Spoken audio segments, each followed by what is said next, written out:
بسم اللہ الرحمن الرحیم۔ السلام علیکم۔ روزانہ واقعات سننے کے لیے اس چینل کو سبسکرائب کریں۔ ایک عقل مند شخص کا انتقال ہونے لگا تو اس نے اپنے بیٹے کو بلوایا اور اسے الوداعی نصیحت کرتے ہوئے کہا کہ بیٹے، اگر کبھی تیرا شراب پینے کو دل چاہے تو پہلے شراب خانے جا کر کسی شرابی کو دیکھ لینا۔ اگر جوا کھیلنے کو جی چاہے تو پہلے کسی ہارے ہوئے جواری کا مشاہدہ کر لینا، اور اگر کبھی زنا کو دل کرے تو بالکل صبح کے وقت طوائف خانے جانا۔ چنانچہ باپ کے انتقال کے کچھ عرصے بعد ہی لڑکے کے دل میں شراب پینے کا خیال پیدا ہوا۔ باپ کی نصیحت کے مطابق وہ نوجوان ایک شرابی کے پاس پہنچا جو نشے میں دھت ایک نالی میں گرا پڑا تھا۔ اس کی یہ عبرت ناک حالت دیکھ کر اس کے دل میں خیال پیدا ہوا کہ اگر میں نے بھی شراب پی لی تو میرا بھی یہی حشر ہوگا۔ یہ خیال آتے ہی اس نے شراب پینے کا ارادہ ترک کر دیا۔ پھر ایک مرتبہ شیطان نے اسے جوئے کی ترغیب دلائی۔ حسب وصیت یہ پہلے ایک ہارے ہوئے جواری کے پاس پہنچا۔ اس نے دیکھا کہ ہار جانے کے باعث وہ جواری شدید رنج و غم میں گرفتار تھا اور اس کی حالت نہایت قابل رحم ہو رہی تھی۔ اس کی یہ حالت دیکھ کر اسے بھی اپنے بارے میں یہی خوف پیدا ہوا اور یوں جوئے سے بھی باز آ گیا۔ پھر کچھ عرصے بعد نفس نے زنا کی خواہش کا اظہار کیا۔ اس مرتبہ بھی یہ حسب نصیحت صبح کے وقت طوائف خانے جا پہنچا۔ جب دروازہ بجایا تو کچھ دیر کے بعد ایک طوائف باہر آئے۔ نیند سے بیدار ہونے کی وجہ سے اس کی آنکھوں میں گندگی بھری ہوئی تھی، بال بکھرے ہوئے تھے، بغیر سرخی پاؤڈر کے چہرہ بالکل بے رونق نظر آ رہا تھا اور اس پر مردنی سے چھائی ہوئی تھی۔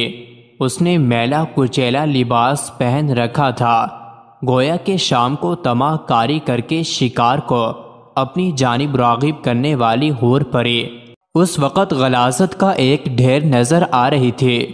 طوائف کا یہ بھیانک حلیہ دیکھ کر اس نوجوان کے دل میں زنا سے گھن اور کراہیت پیدا ہو گئی اور اس نے اپنے ارادے سے ہمیشہ کے لیے توبہ کر لی۔ روایتوں میں ہے کہ جب کوئی نوجوان اپنے مالک عز و جل کی بارگاہ میں توبہ کرتا ہے تو فرشتے ایک دوسرے کو خوشخبریاں دیتے ہیں۔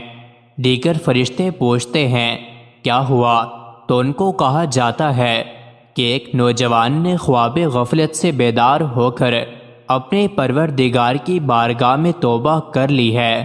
پھر ایک اعلان کرنے والا اعلان کرتا ہے، اس نوجوان کی توبہ کے استقبال میں جنتوں کو سجا دو۔ حدیث میں ہے کہ جب کوئی نوجوان گناہوں کی وجہ سے روتا ہے اور اپنے مالک و محبوب حقیقی کی بارگاہ میں خطاؤں کا اعتراف کرتے ہوئے کہتا ہے یا اللہ میں نے برائی کی، تو اللہ سبحانہ و تعالی ارشاد فرماتا ہے میں نے پردہ پوشی کی۔ پھر عرض کرتا ہے میں نادم ہوں، جواب ملتا ہے میں جانتا ہوں۔ پھر عرض کرتا ہے میں توبہ کرتا ہوں، جواب آتا ہے میں قبول کرتا ہوں۔ اے نوجوان، جب تو توبہ کر کے توڑ ڈالے تو ہماری طرف رجوع کرنے سے حیا نہ کرنا، اور جب دوسری مرتبہ توبہ توڑ دے تو تیسری مرتبہ ہماری بارگاہ میں حاضر ہونے سے شرمندگی تجھے نہ روکے، اور جب تیسری مرتبہ توڑ دے تو چوتھی مرتبہ بھی ہماری بارگاہ میں لوٹ آنا، کیونکہ میں ایسا جواد ہوں جو بخل نہیں کرتا، میں ایسا حلیم ہوں جو جلد بازی نہیں کرتا، میں ہی نافرمان کی پردہ پوشی کرتا اور تائبین کی توبہ قبول کرتا ہوں، میں ہی خطائیں معاف کرتا ہوں اور ندامت کرنے والوں پر سب سے زیادہ رحم کرتا ہوں۔ مزید ایسی ہی ویڈیوز کے لیے چینل کو ضرور سبسکرائب کریں۔